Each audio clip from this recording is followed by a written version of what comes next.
Hello, this is Blair Stanislao with the Happy Lion Center. Welcome to our podcast, Mystical and Infamous, where we have playful and easy conversations about anything mystical, getting to the heart of all things strange and weird. Join us in a bit of magical tomfoolery, spreading the alchemy of love and light. And now, we invite you to enjoy the show. Okay, so we were sitting here talking about a shift I've had in energy to recognize that essentially I'm doing too many things. It's gone through an evolution of how do I get that message through. I've had that message sent to me 100 times over, like, I don't know, my whole life, really.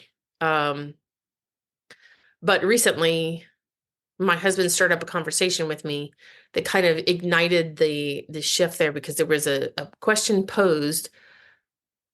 We had just spent literally 2.5 hours talking about the details of running the business. And then the question gets posed, well, could you do less, meaning less expenditure of your energy, less expenditure of money, put less energy into it and still get out of it what you really want to do, meaning really enjoy yourself, right? Yes. But that's what we're in. Yeah. Yeah, exactly. And that's what I want to do. But I had not actually really entertained that. And it was really kind in the sense that I could see that he really cared about my happiness. So that was a gift. That was really sweet. But it took about a week and a half, because by the time I went to bed that night, I thought, yeah, I really don't like certain parts of things that I'm doing. Like those are the things that are the struggle. They're the block for me, right? Which are supposed to be, I know this with this work, that's supposed to be like the best part, right? Like you come across an obstacle and this is the way to get what you're supposed to do, meaning you're supposed to work through your obstacle, and then you've dealt with your obstacle, and now it's not an obstacle, and now you can move on. But it's almost like they're never ending, So anyways, I've kind of evolved to this place where I'm like, okay, I'm not going to do anything I don't really, really want to do. And I want to eliminate anything that I don't have to do, that I said yes to for whatever insignificant reason. Like if it's not a screaming yes, I don't want to do it. So almost immediately I knew two things. And I said this 3 times today. I knew 2 things that I immediately want to quit doing. And now I can only remember one of them. I do not remember what that other thing was, but it was the one thing that I knew I really wanted to quit. And it was basically doing graphics. I've done graphics for 25 plus years, and it's doing social media. And I don't love social media. Well, the last 5 years that I've worked for this one person, I've recognized I really don't like social media, and I don't want to do it at all. So that was the first thing I wanted to drop. But what I found this week is that even though I know there are certain things that I do want to put my energy into, and I do want to enjoy and relish while I do them, even just planning to do those things, because some of them are with other people, looking at my schedule and thinking about when is that going to come up. And like I had one meeting with Janelle, one of the leaders of our group, and we were going to do something, and we planned it. It went well. Everything was like perfect. It was really efficient and all that. And I thought we were having another meeting. I see her again and she says something, and I'm like, yeah, and I was about to tell her, I just haven't done it. I haven't had time to do it. I've had other things to do. And of course, which worked out wonderfully. She's like, no, I just meant like once a week, I thought, which is great. Yeah. But I still need to plan time to do the stuff that I'm going to do on my own, so that when we meet again, we have something else to talk about. And I recognize, just looking at my schedule, I just don't have time for that. Like I don't have the mental space for it, because I don't have the physical space for it. I didn't plan that physical space. So then the mental thought processes that need to occur for that don't occur. And even like doing this podcast, I can do the recordings because I'm, an action Aries, right? Action person. I'm like, let's schedule it. I've already got the calendar, but I've got a whole system for how it works. That's no problem. But sitting down and doing the editing takes more, right? And it takes a different kind of focus. And it's not that I don't do it, but I don't do it in the way that would make me most genuinely happy. Like I'd like to record it and pretty much finish the recording, put the beginning and the end, be completely done and have it set to go. Right? Check it off. Yeah. Which is also Aries. Is it? Well, I know the list making thing is, I don't know what that's from. I thought that was Virgo, but I'm sure it's Virgo too. Yeah. But And so what I'm kind of running into now is I know some of the things for sure that I definitely want to be putting out of my energy field. And some of that stuff is already kind of gone just by the willingness to say, okay, I'm not going to do any more stuff I really hate doing. But now I find myself like, okay, if I want to schedule time to work on this project I really want to work on, I have to be really certain that I want to work on it. Like I need to be really clear that this is something I want to do. Like my group that I made up, I knew right away, yes, absolutely, this is something guaranteed I want to do it. And it's been confirmation after confirmation. So I've never had any problem with that. And some of the things like hypnosis, I can remember the first time I did hypnosis on somebody. If I come out of a session and I'm like, oh my God, this is the coolest stuff. That's when I know, yeah, for sure, I definitely want to spend time doing that. And so the podcast, some of that does occur. I get up out of a podcast conversation. I'm like, this is the coolest thing. I meet the coolest people. We have the coolest conversations. Um, so there's certain things like that I know, but I feel like I should have more clarity. And so ironically, I am taking a dream interpretation course, which has been very enlightening. And the other night, before I went to bed, I said, okay, I want to be shown, how do I figure out what it is that I really want to spend my time on? So I'm asking to get information that tells me, how do I know to say 100% yes to something, right? I go to sleep, turns in, the dream is I'm having some kind of surgery. And the reason I know that is because like visually, I like went into the body. I knew I was in the body and was like looking, I don't know what I was looking at, but I was looking at stuff and then I recognized it was the body. And then there was like this, what I thought it was is like a vagus nerve, a major nerve. Okay. Okay. We're kind of going along the major nerve. And then I realized, oh, this is a really big deal. I should get help on like who to pick as a doctor and what do I need to do to be prepared for this and all that. So then I went up on the phone with somebody who's helping me. And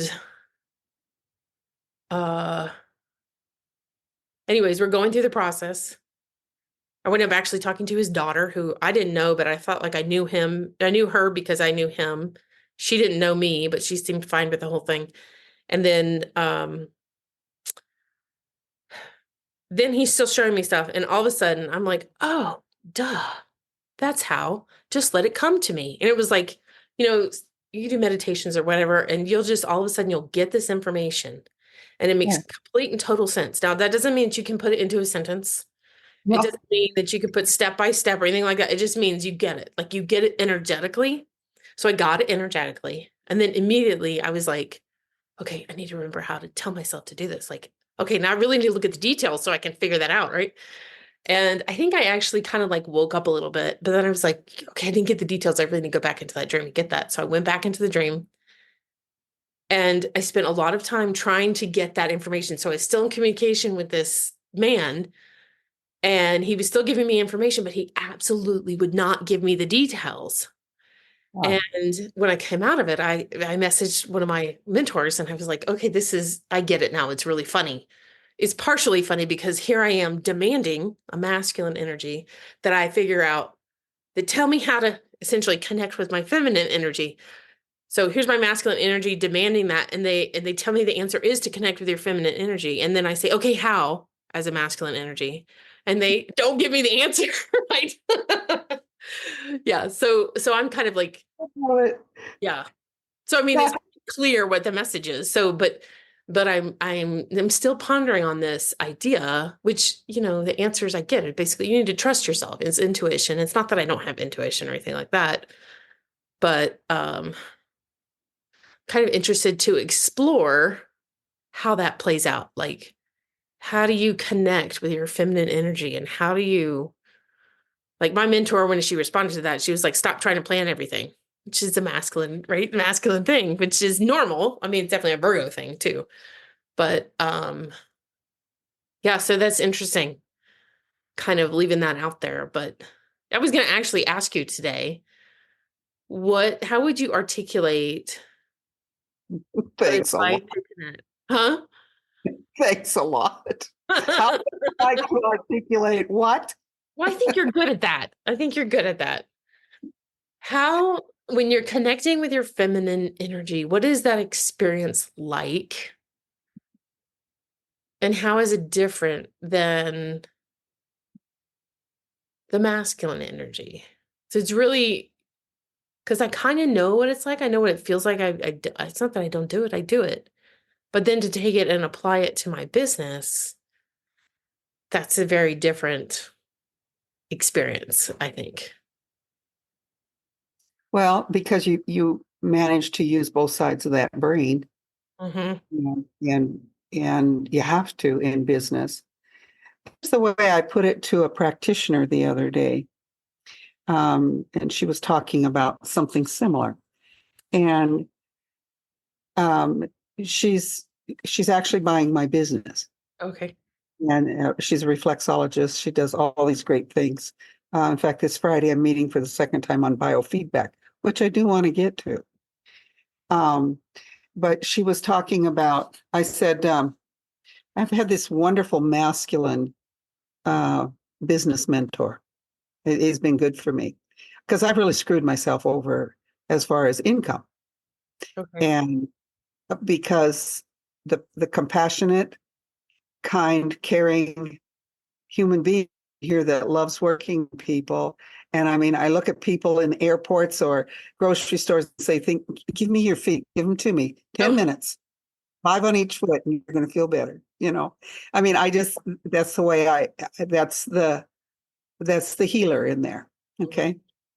Well, when it comes time to doing business, it's time to move the healer over. Mhm. You need to look at numbers, and you need to look at your value. You need to look at where you are going to go in your business. You need to, take the numbers and crunch them. That's not the caring, compassionate, gentle, feminine side. It just isn't. And it shouldn't be. And that's what I said to this practitioner. I said, okay, what are you going to do about charging for this, this piece? Well, I don't know how I'm going to implement it in my business. I said, that wasn't the question. How are you going to charge for it? I mean, you've got to start somewhere. Mhm. And then how are you going to raise your prices? So that was masculine. Yeah. But what I said to her is, you're thinking again as a practitioner and you're just starting your business. And so you're going to want to give all the deals that you can possibly give because that's the caring, the kind, the gentle, the loving side that is feminine. But we balance that with what's practical and good. And I said, number one, you take care of your family. Now you can do that with the kindness and love and everything too, but there's bills to be paid. Mhm. What's what do you find out from other people that they do? And I said, I didn't have a mentor soon enough. I said, you're stuck with me. Yeah. That's That that's how I hear it. That's how I sense it. It isn't just about feelings though. Um, being able, is that our dogs? yeah. Let's pause for a minute. I'll try and mark this out. Let's give about 30 seconds or so. Somebody ring the doorbell.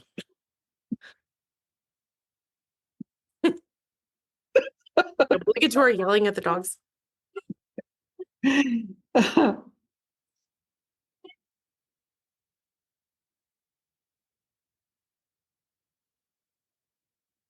don't know if you can hear this.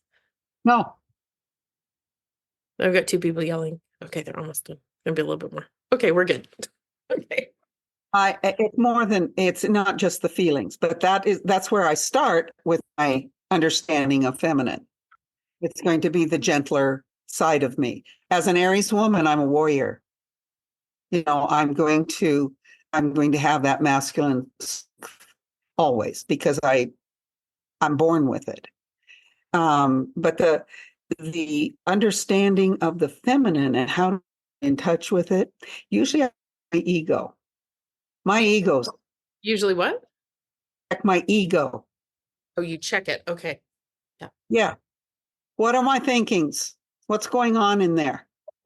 Because my ego is generally masculine. It wants to compete. It wants to show you up. it's got a side to it that it isn't always healthy. I work on that. I try to have a healthy ego. And what I find in balance is when I just get reasonable, let it go, and then calm down. When I calm down, then I know that I'm in my feminine. Yeah. It's no longer pushing and going and saving the world.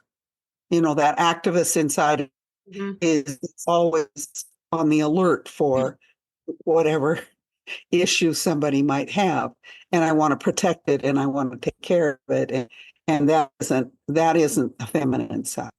That's not my feminine side. Yeah, I'm really, really interested to see how this plays out because I know what you're talking about with the ego, and I know what you're talking about the gung ho. That's part of the reason we get along, right?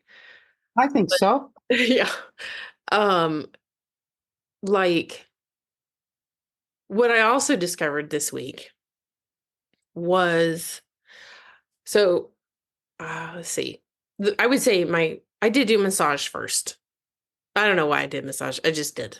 I mean, there were lots of For like, you, well, after my husband died and when I knew I was going to change careers because I didn't want to do teaching anymore because it just sucked the life out of me. Like I put my energy into my students so much that I didn't have enough energy for my kids and I was not okay with that. So, and I had the opportunity. I was able to do it. So I knew I was going to shift. I just didn't know what to. Well, through conversation, massage keeps coming up and I keep saying, "Oh, you should do massage." I say that, 6 or 7 times. And then I realized, okay, I'm obviously not saying it to other people because they don't have any interest in it. It's obviously me. So I go into that. And of course, you get involved in that. It's not the same as energy healing. It does involve energy and it is connected to that, but it's still not the same thing. But that kind of, it shifted my focus of where I was in my career. And so it allowed, and then it gave me to the doorway, the big doorway, the big open doorway, which was Reiki, right? Okay, so that was the real opening. That was really where I was going. And since then, of course, I've learned lots of different modalities and ways of doing things and so forth. And um, the ones that I get really excited about are the ones that connect the subconscious and the conscious mind. So they bring to your conscious awareness what's going on subconsciously. And I'm still working on that for me, right? And I had experienced this last year because I was taking an energy course. It was a heart healers course with Adrian Blackwell, and I'm actually taking it again. But the thing that when I was going through that, it's not that I wasn't able to do the work. I was absolutely able to do the work. It was really frustrating to me. I think I actually had like something wrong with my hand. And then I eventually figured out, oh, it's because I'm trying to grip something that I can't hold on to. Okay. And then I realized, oh, it's doing this subconscious kind of work. It's so hard to put a grasp on what it is, yet it still like it still exists. It still is important. It still has value and it's still, you can articulate it, but it's not super easy. Um, and then just recently this year, so I started that course again about a month and a half ago or so.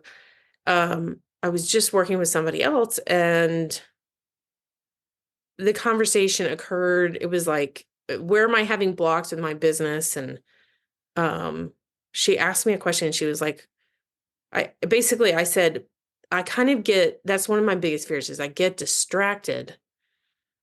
I get lost in whatever it is. So like if I'm doing the healing, I get completely lost in the healing. Like I can go away and I come back and I'm like, yeah, I kind of remember some of that. Hope you remember it. But that's part of it. Like that's the process that you're supposed to do. But then if I have to do work, especially work, which I'm noticing today, the work that I really hate doing, the parts that I don't like to do, I go into that. And then 2 hours later, I've done stuff, but I haven't done the thing that I'm supposed to be doing. And what did I do? And how can I can't even remember what happened. So it's almost like I went into that same kind of space and I got lost. And she said, well, when is a time early in your life when did you ever retreat to that in a way to say, stay safe? And I was like, well, yeah, I guess probably like when my dad was yelling when he was drunk, right? Like you're a little kid at the house and the dad is like, he's drunk and yeah, scary. And sure, I would like occupy myself with whatever I was doing and I was totally lost in that because that was safe and I didn't have to deal with what was happening in real life. And what she told me was essentially, as I'm sure you know these things, and a lot of listeners are probably familiar with the idea of we develop coping mechanisms to deal with our immediate environment. And if we don't, even if your environment changes, you still oftentimes keep those coping mechanisms. So it's sort of what has happened. It was very easy for me to go into the space of the unknown, but now I'm still doing it. So like I get uncomfortable with whatever job I'm supposed to be, whatever task I'm supposed to be doing. And then I still go there. And so again, it's like I come out and it's like it's been 2 hours and I still haven't done that thing. Um, and so what she was saying is don't use it as a coping mechanism. You need to retrain yourself to feel safe. Because basically I did that because I didn't feel safe, right? So I retrained Right. myself to feel safe. And then I can still use it for my work, my business, meaning like hypnosis or energy work or whatever. I can still use it for that, but I don't want to use it as an escape mechanism. And that's been, it hasn't even, it's hardly even been 24 hours, but that was really eye-opening for me because I can remember the feeling and it's happened so many times Yeah. that I'm just like, yeah, that makes a lot of sense. But again, it's that because the going into the feminine energy is that relaxed, calm, open space, which is what going into the subconscious is, right? Yeah. Yeah. I just watched. I'm really in this search on contemplation, Mhm. and I just watched a um, piece on Prime, and it was, do you do you does mindfulness fit you, or are you, is mindfulness for you, something like that? And it was four different instructors that talked about mindfulness, and it was a good basic piece, and they were talking about, the mind and the observer in there, and Mhm. the observer learning to pay attention to what the mind is saying, which is going to be going around and around and around and around. And in mine, sometimes I just have to say stop, and I have to come out here to Yeah. look because it's just too crazy. But the observer needs to look at, what is the mind thinking, and then is this something I want to think? Is it negative? If it is negative, do I want to continue to have it? Does it serve me? Maybe it doesn't. I don't know if that's helpful or not, but I know that it works as far as when I take the time to pay Well, I think attention. on some level that does connect to the feminine energy because you're so weird. It's so hard to describe because you are you. You are still the same body and Yeah, spirit, right? But what you're saying is you're stepping back from yourself to notice what essentially the body is kind of going through, right? So you're stepping actually, back to mind. receiving. Yeah, but it's actually the mind is going through the body, by it, because what we think, and the body rushes to help, whether Oh it's yeah, shoot cortisol or give you diarrhea. I mean, you get all these experiences in the body, but the mind is the seed bed for the right. troublemaking or for the gift, Yeah. and it'll serve the body, or the body will go, I got to help you, Hmm. and that's not always helpful. I mean, to the body. Hmm. So the observer in there is the one that needs to remain calm and helpful. Yeah, but I still see the observer, right, which is our higher self. I still see the observer as demonstrating essentially the feminine energy because it's Yeah. stepping back and watching and then making its whatever decision it's going to wind up making, right? Yeah. I mean, it's like being a mom Yeah. and what's your kid. Why is it, they've acted that way three or four times, and you're thinking, what's going on? What's going on here? And you finally stop long enough and you see that the kid is being pinched in some way, or they're acting out in some way. And so you need to find out what's under there. You have to have them help you find out. And that's what a mom does.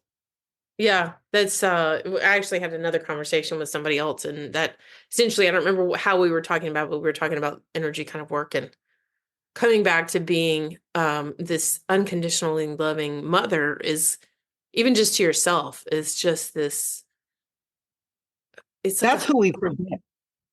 yeah, We forget her. yeah. And we don't always, for me, I had a mother who I really believe was mentally ill. Mhm. And it isn't that she was never nurturing. It wasn't that she was never kind, but she was her and me, with our personalities, I was just difficult for her. I Mhm. had some other brothers and sisters that were too, and then there were the others that they considered themselves the good ones. Anyway, It just means they got along better. well, I didn't give her any trouble, Yeah. but poor mom, she didn't do the nurturing with me. And even if she had, I wouldn't have trusted her. Oh, And why? that Why do you think that? because of the way she dealt with me. I kept Oh, you're thoughts to, saying because there was too much essentially backstory or history with not nurturing you. So if there was nurturing, then it would have been suspicious. oh, yeah, Yeah. yeah, Yeah. yeah. And through that dream interpretation course, I had a reading with Michael Sheridan, who's the head honcho, right? Like he's been doing this for 30 years. He's the total expert. And I booked a session. I completely blind, like no, like whatever, doesn't matter. We'll see what it is, right? That's pretty much how I am about most things.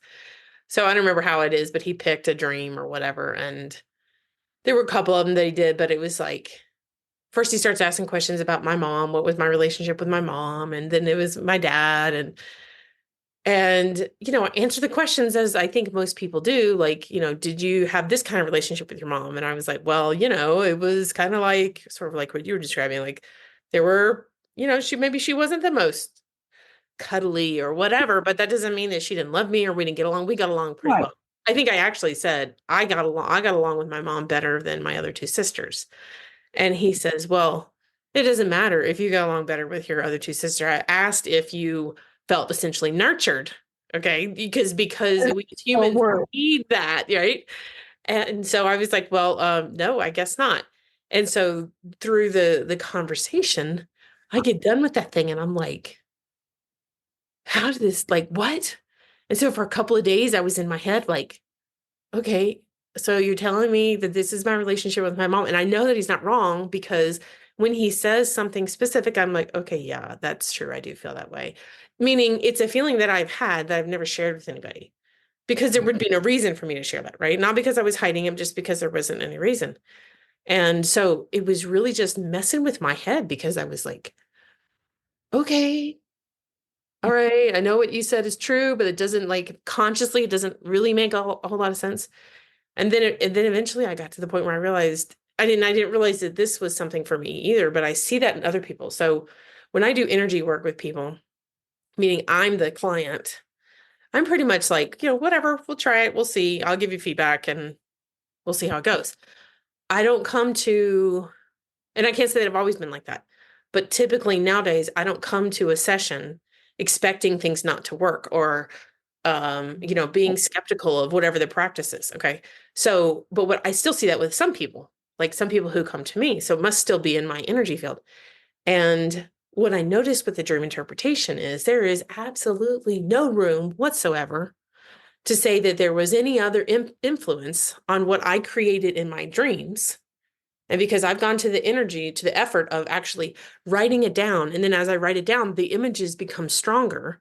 So Yeah, that, days and weeks later, somebody asked me a question. I'm like, no, it wasn't like that. It was like this. It was a teal color. It wasn't green, like, and it was a lime green. It wasn't, whatever it is. And so that was a big shift for me to first off to recognize that maybe I had some feelings I hadn't dealt with my parents, but also the fact that you can't lie with dream interpretation. Like no, you can pick anything in the entire universe and more, and you pick these things. Then you'd go to the effort to write down, and then you have an appointment with somebody, and they're going to interpret it. You can't lie about it. I mean, no. you can if you want, but you're not going to be getting what you want to out of it, right? Right, right, right. So, um, that being said, it's been really interesting to kind of watch that evolve in terms of Okay, so what does that mean? That means that first off, we all have a lot of stuff we need to work through anyways. Mhm. And What our lives are all about. yeah, Yeah. yeah. I don't know. It's all just very, I guess it just to me it feels confusing. It feels muddled. Feels like if I was talking astrologically, it feels like Neptune, like very cloudy, unclear. Well, that's the way they describe Neptune. So it's not that it's not divine or it's not important or anything like it is, but it's very cloudy. It's very confusing. It's hard to solidify. It's hard to put into words or whatever. And yeah, it's an interesting dynamic to kind of what I find actually is it's a little bit easier to sense for me, it's a little bit easier to sense what the energy is, sometimes physically, than it is to be able to articulate it. So I don't know how to describe it other than, when you come across somebody who's really connected with their feminine side, if you you've worked on your own feminine Hmm. energy and you don't have a trigger that they're triggering, you can then see that person in their feminine energy and just really enjoy it. Yeah. Whereas if somebody comes up to you in either energy and you have parts where you haven't worked on, then that'll trigger you. Hmm.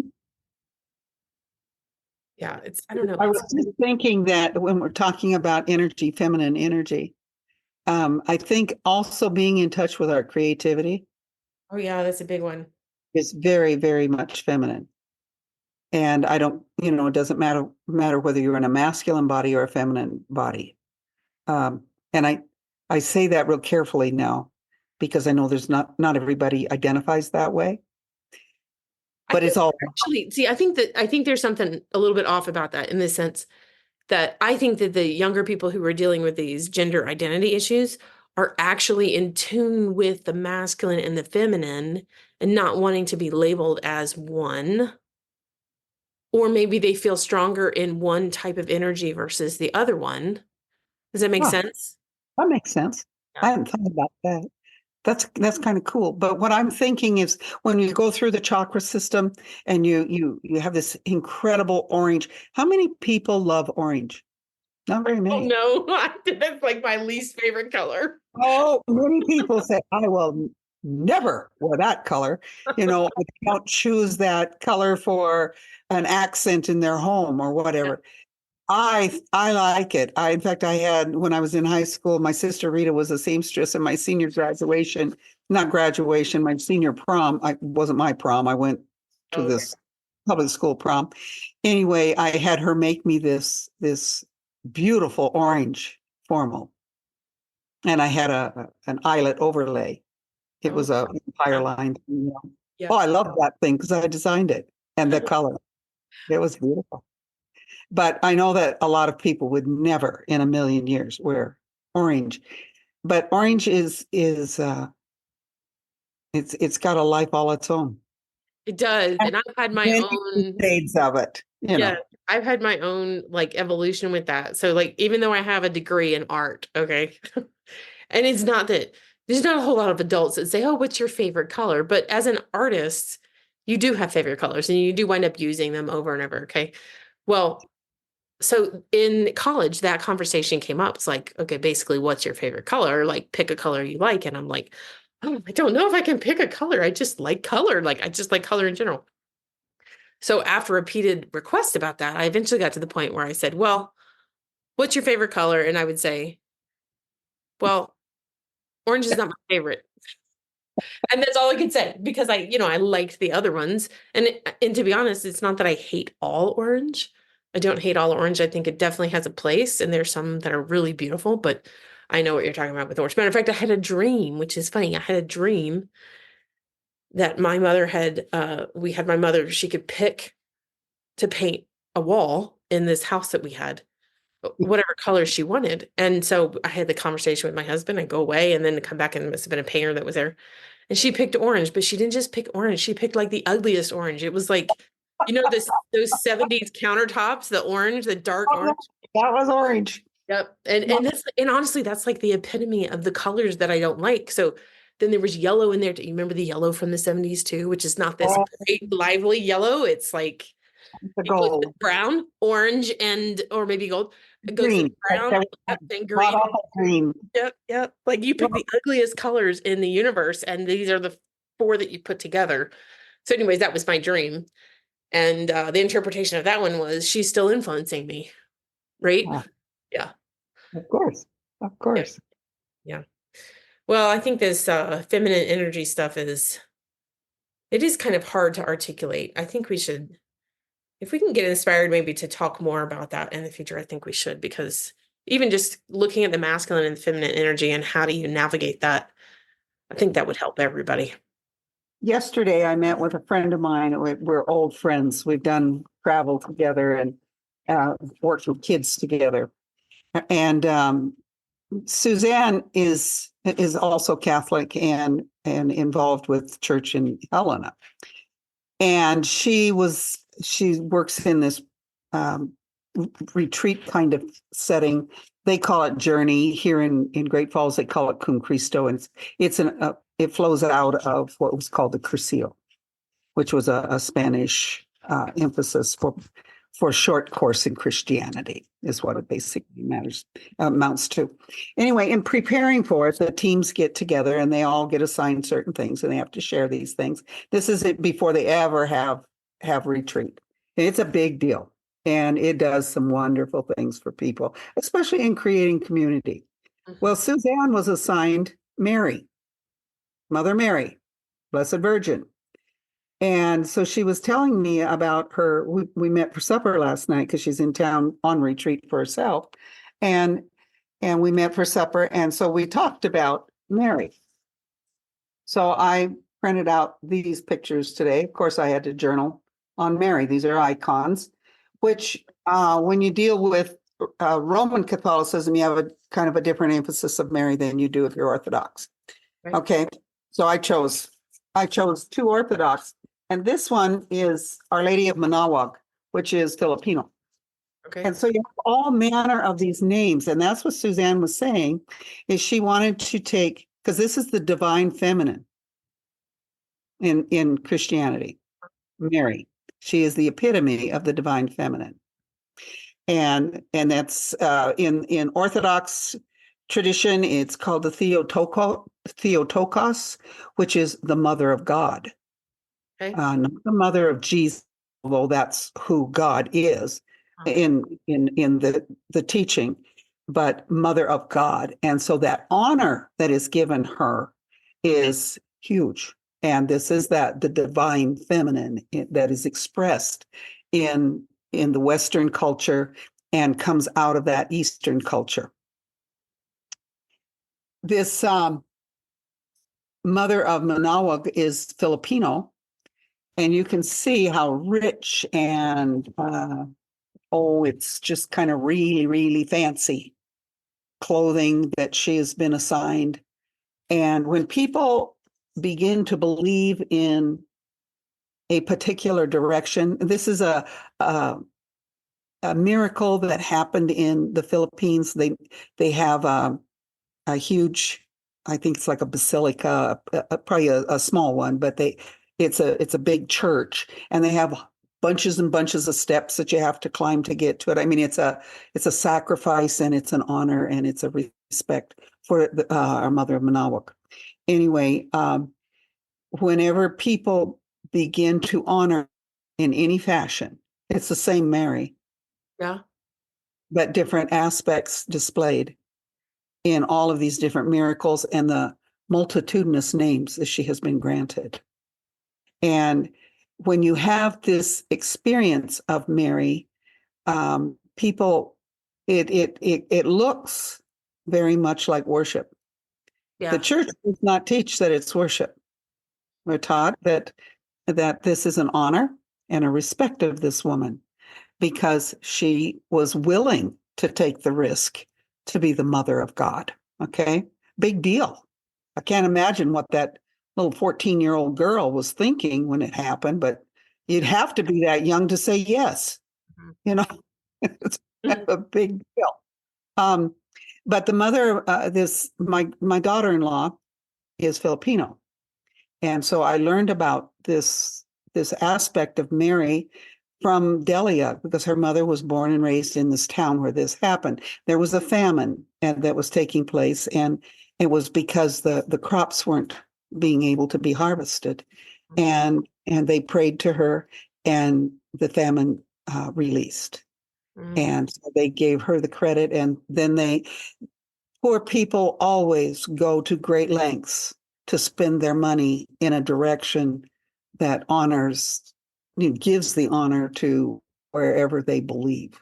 yeah. And it's that always amazes me because all you have to do is learn any of the stories behind Mary, and you will have poor people, always Mm, poor people, either vulnerable people, mm-hmm. uh, like children children who have seen miracles and will report them and be accused of making things up. Children don't make things like that up. They Yeah. can't. They can't do that. But this whole thing with Suzanne preparing for Mary, her question to me, she's one of these people that asks me these questions. I never can answer them, and I said, I just know when we meet, you're going to do that to me again. And all I've done all day is think about this darn visit we had.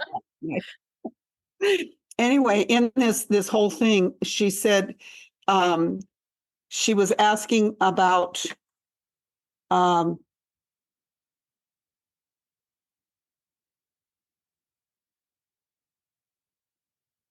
about the relationship with Mary. What is a person's relationship with her? There's a lot of people who pray and they ask Mary for things, Mm-hmm. and she seems to grant a great deal of things. She met with children, and she said that to ask the people to pray the rosary so that communism could be eliminated.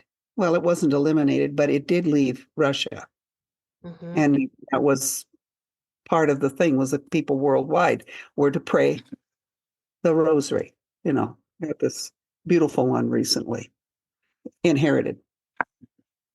Anyway, she she asked me that question, so I've been reflecting on it all day on this divine feminine. Oh, that's funny. What is my relationship with this woman? Because I have had her in my life since infancy. I swear I had her in my life in the womb. My mother was a devotee of Mary. There wasn't a day that we missed praying the rosary. And it was no different for me to go to boarding school and pray the rosary and be at home and pray the rosary and do all forms of religion and piety and devotions. And Mary, it was just always a part of our life, but I never really embraced the rosary until about 3 or 4 years ago. And I thought, how can I affect any change for peace in the world? How can I? What can I do? And that's a feminine direction, Mm-hmm. peace. I mean, it would behoove some people making decisions to maybe listen to that feminine side that they have too. They Yeah. just aren't using it. But anyway, how can I connect with people around the world? And I thought through the rosary because it's prayed everywhere. It is prayed everywhere. And I know that there are people praying for peace.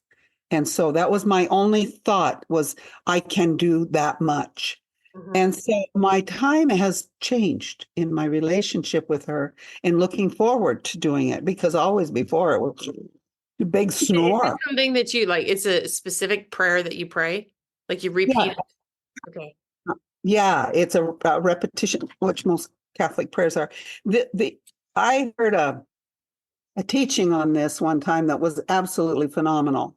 I have a small one here; it's a silver one that I've used too. Um, and you start out with the cross and you pray the creed that belongs to all Christians, and then you move into an Our Father, three Hail Marys, and then you announce whatever mystery you are going to pray. On this different day week are different mysteries, and there's a set of five. Three. We have a total of 20, so there's different ones on different days. You can pray all 20, but it would take probably an hour and 15 minutes to do that. Okay. Uh-huh. or about. Anyway, so then you announce the mystery. So you can just pray the rosary and not even do those mysteries. This is an Our Father, 10 Hail Marys, and Our Father, 10 Hail Marys, Our Father, 10 Hail Marys, Our Father, 10 Hail Marys, Our Father, 10 Hail Marys. And then at the end, there's some other prayers that can be prayed. Okay. Okay. And when someone is leading it, they do the first half, you respond with the second half. They call it antiphonal prayer. The leader says this, the other group says this, or it can be this side does this side does this. Everybody knows what the rules are. It's ritual. It's ritual done the same way every single time. You In don't every don't mess with it. church. And if you don't say your amen, you better be told. Okay. But it's a prayer that you can just say the rote prayer, and there's something about the rhythm, and I believe it has to do with energy and frequencies. Yeah. Our Father who art in heaven, hallowed be thy name, thy kingdom come, thy will be done on earth as it is in heaven. And then the next group, says give us this day our daily bread. And there's and Oh, yeah. it's really peaceful. And it has a resonance to it that flows, Our Father who art in heaven, Hail Mary, full of grace, glory be to the Father. I mean, there's a rocking to Yeah. it. Yeah. And it's great for the soul. Now, you can do just that, not think anything more. Or you can do a very focused contemplative movement of each bead and focus on Hail Mary, full of grace. I mean, it takes a long time to pray that one, let me tell you. But you can do that kind of meditation too.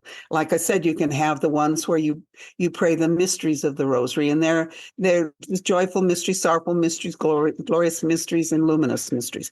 And they all tell the story of Jesus.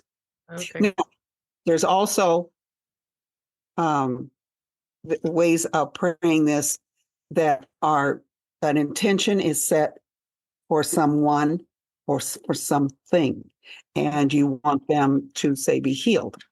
And so you can do the whole rosary that way. You can do 1 decade of the rosary that way, or you can do a certain thing on each bead for um, for that particular person for healing. May they have peace, and Hail Mary, full of grace. May they be graced today. Hail Mary, full of grace. May they feel loved today. Hail Mary, full of grace. Be with the doctors today. Hail Mary, full of grace. I mean, you can do each one that way. This this particular sacramental is what they're called. This particular sacramental is the most amazing meditation piece I've ever Yeah, owned. I can see that. And what I am hearing you say over and over in different ways is, and I find that interesting you said that about poor people. Um, because the poor people are the ones who are unable to, like, they're not able to entertain this facade or this illusion that they have control over something, Right. right? So And they, you in a probably sense, have more reality than we do. yeah, they're at the point where they have to surrender. And by surrendering, then they are open to receiving, which puts them in the feminine. So that's Yes. how they connect with her. And Yes. and then as you're describing here, that like you're doing an excellent job describing of what I'm hearing is, I've been in churches where I've heard that. I mean, I grew up in the Episcopal Church, so I heard a lot of that. Not all of it, but I heard a lot of it. And I was like, yeah, I know. Yeah, it's exactly Yeah. the right description. There's a vibration to it, there's a flow to it, it is like a rocking boat. So even if you didn't say amen, it wasn't like somebody was gonna stop the whole boat, but just pay attention. But the rocking, even that rocking motion, even with just the words, is comforting. Like And it allows you to be open, like you're the child maybe in the womb, or you're in your mother's arms or something like that, and you are able to receive and focus on. So it is absolutely the same thing as meditation. In a sense, I think I don't know to say that it's better, but it's certainly more accepted, in society than sometimes other practices are. So, that in that way it's really good. But also what it does on a physical plane is it distracts your mind enough that your mind is not focused on all these other insignificant. Right. Yeah. Right. Yeah, you got it. You got it. That's so true. And it makes such a difference when you're in the throes of agony. We have friends right now whose daughter she came for a Christmas visit, seizure, has a brain tumor, has to have surgery. And then she's got some other things, but they can't get a definition for what's the matter. Oh, They can't figure out what is the matter. I think she's supposed to have a PET scan this week. And I don't understand all the different things, but she's had nothing but tests since she came to visit from Minneapolis for Christmas. wow. Yeah. And so we are doing what is called a litany. Not, nah. Anyway, it's a prayer to Saint Peregrine, and the prayer is asking for healing for cancer, because Peregrine was a saint Uh-huh. in the early church, and he was healed of cancer. And so after he died, there were healings that were attributed to his intercession. Yeah. And so we are joining them because they asked us to pray that every night for her, so that we seek the healing for her. And Yeah. what we've done is joined together. There's something in that, and there's an energy that happens, or maybe it's a synergy when other people gather together for a common cause. We have a new member in our group when we do our meditation, and she's been there maybe a month or so, but she Wonderful. said something, and she's really in tune, right? She said something that was surprising. And I was actually next to Janelle when she said that, and I was like, ooh, that's really, really interesting. I don't know how she got to whatever she got to, but she got to one of the sessions that we had recorded. Now, remember, you've been at these sessions, and if you're going to YouTube to watch something, this could be very boring because we're just meditating, right? But I put them up there anyways. Good. Right, if they do it, it's not boring. But anyway, she did the meditation, I think it was November 9th, she said, and she's watched a couple of them, and she said, because she bought the video, the pre-made video. Now, the pre-made video, I videotaped her doing the motions, and we tried to set it up so that it would be visually instructive. And then we did a recording of the oral part, okay? And there was nobody else involved. It was just she and I. And so I'm just in the background doing the work to get it recorded, and Janelle's the one voicing and demonstrating. And it's pretty good. It's a pretty good video. But what this woman said was like, the difference between the pre-recorded video and the group session, she can energetically feel the difference. Yeah. Yeah. Yeah. You have to be able to. Yeah. It's about the aura around it, and it's connecting with the guy next to you. Yeah. And I certainly, it has been my experience, and I've heard it from other people too, that, you get a recording of a healing, let's just call it a healing, right? Yeah. And if the intentions are set that way, and if it's a group heal, you can tell it, you'll still get the benefits of whatever is being said or done or whatever, even The just highest, recording. Yeah. Yeah. the highest good will happen. Exactly. And it isn't always what we intend, Mm-hmm. but what is best for that person will happen. I have no doubt about it.